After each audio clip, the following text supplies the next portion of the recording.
আল্লাহ পাক রব্বুল আলামিন কুরআনুল কারীমের 33 নম্বর সূরা সূরাতুল আল আহজাব আহজাবের 40 নম্বর আয়াতের একটি অংশের মধ্যে বলেন, মা কানা মুহাম্মাদুন আবা আহাদিন মির রিজালিকুম ওয়ালাকিন রাসূলুল্লাহি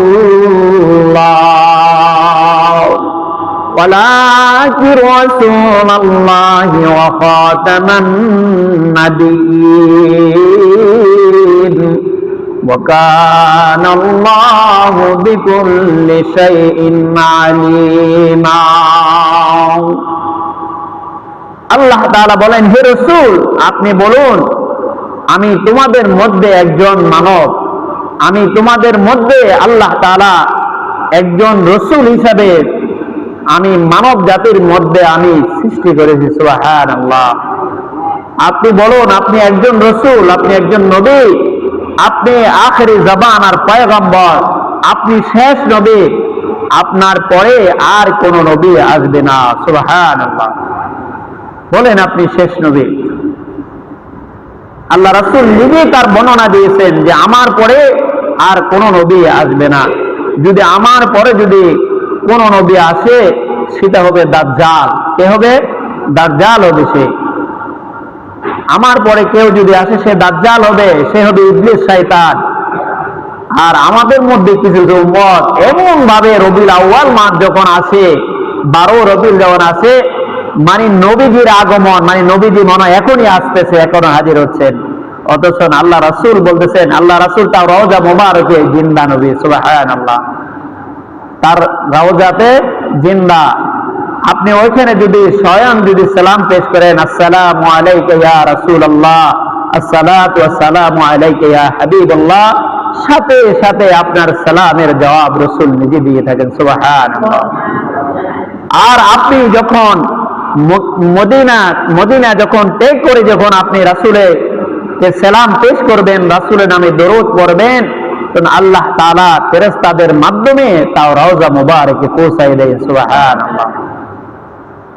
এই জন্য আল্লাহ পাক রব্বুল আলামিন কুরআনুল কারীমের 33 নম্বর সূরা সূরা আহজাবের 56 নম্বর আয়াত আল্লাহ তাআলা বলেন, ইন্নাল্লাহা ওয়া মালাইকাতাহু ইসাল্লুনা আলান নবী ইয়া আইয়ুহাল্লাযীনা আমানু সাল্লু আলাইহি ওয়া সাল্লিমু তাসলিমা। আল্লাহু আকবার। ইন্নাল্লাহা ওয়া মালাইকাতাহু ইসাল্লুনা আলান নবী।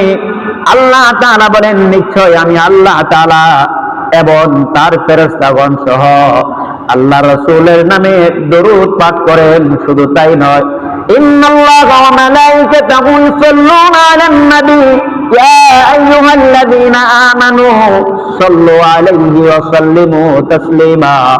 আল্লাহ তাআলা বলেন, হে আমার মুমিন বান্দাগণ, হে আমার ইমানদার বান্দাগণ, আমার ফেরেশতারা আমার রাসূলের নামে, নবীর নামে দরুদ পড়ে, আমার হাবিবের নামে দরুদ পড়ে। ও মুমিন বান্দাগণ, ইমানদার বান্দাগণ, তোমরাও আমার রাসূলের নামে তোমরা দরুদ পড়ো।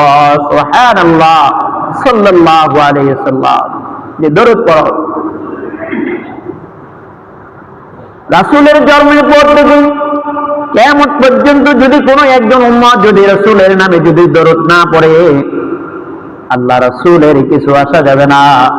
আল্লাহ তাআলা বলেন, ইন্নাল্লাহা ওয়া মালাইকাতাহু ইসাল্লুনা আলান নবী। পৃথিবীর কোন মানুষ যদি 1 সেকেন্ডের জন্য যদি রাসূলের নামে যদি দরুদ না পড়ে, আল্লাহ রাসূলের নামে এই দরুদ কিয়ামত পর্যন্ত বন্ধ হবে না। সুবহানাল্লাহ। কিয়ামত পর্যন্ত বন্ধ হবে না। আল্লাহ তাআলা নিজে স্বয়ং তার হাবিবের নামে দরুদ পড়তেছেন, ফেরেশতাগণ তাদের নামে দরুদ পড়তেছেন। আল্লাহ পাক রব্বুল আলামিন এমন একজন পয়গম্বর আল্লাহ তাআলা দুনিয়ার মধ্যে আল্লাহ তাআলা সৃষ্টি করেছেন। আল্লাহ তাআলা বলেন শ্রেষ্ঠ মানব হিসাবে। দেখেন, যে পয়গম্বর নাম আল্লাহ তাআলা কুরআনুল কারীমের মধ্যে বিভিন্ন ভাবে বলা হয়েছে। কোন কোন জায়গায় বলেছেন মুহাম্মাদুর রাসূলুল্লাহ, মুহাম্মাদুর রাসূলুল্লাহ। তার রাসূলের নাম মুহাম্মদ আল্লাহ তাআলা কোরআনের মধ্যে ঘোষণা করেছেন। আবার কোন জায়গায় বলেছেন ইন্নাল্লাহ ইয়া রাসূলুল্লাহ, কোন জায়গায় রাসূলের সম্বোধন করেছেন। আল্লাহ তাআলা ইয়া আইয়ুহান নাবিয়্যু, কোন জায়গায় আল্লাহ তাআলা তার পয়গম্বরকে আল্লাহ তাআলা নবী হিসেবে পয়গম্বর করেছেন। আমার পয়গম্বর রাসূলের নাম দুনিয়ার মধ্যে স্বাভাবিক আসে না। রাসূল দুনিয়াতে পৃথিবীতে আসার আগের পূর্বে এখন পর্যন্ত সেই মায়ের গর্ভে আসে নাই, বাবা তার এখনো বিয়ে করে নাই, মা মেনার গর্ভে আসে নাই। আল্লাহ তাআলা তার পয়গম্বরের নাম আল্লাহ তাআলা আরশ আজিমের মধ্যে লিখে দিয়েছেন। সুবহানাল্লাহ। আল্লাহর পয়গম্বর ঈসা আলাইহিস সালাতু ওয়াস সালাম, এই মুহাম্মদুর রাসূলুল্লাহ সাল্লাল্লাহু আলাইহি সাল্লামের এই নাম, একজন যে শ্রেষ্ঠ মানব রাহমাতুল লিল আলামিন দুনিয়ার মধ্যে আগমন করতেছেন হযরত ঈসা আলাইহিস সালাতু ওয়াস সালাম, সেই কোরআনের মধ্যে আল্লাহ তাআলা ঘোষণা করে দিয়েছেন, ঈসা পুরো দুনিয়াবাসীদেরকে সুসংবাদ দিয়েছেন, তোমরা জেনে রাখো আমি ঈসা ইন্তেকালের পরে দিয়া আমার শেষে এমন একজন রাসূল আসবে, যেই রাসূল হলো আখির জামানার পয়গম্বর।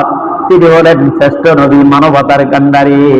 তিনি হবেন সরদারে দো আলম নবী মুহাম্মদুর রাসূলুল্লাহ।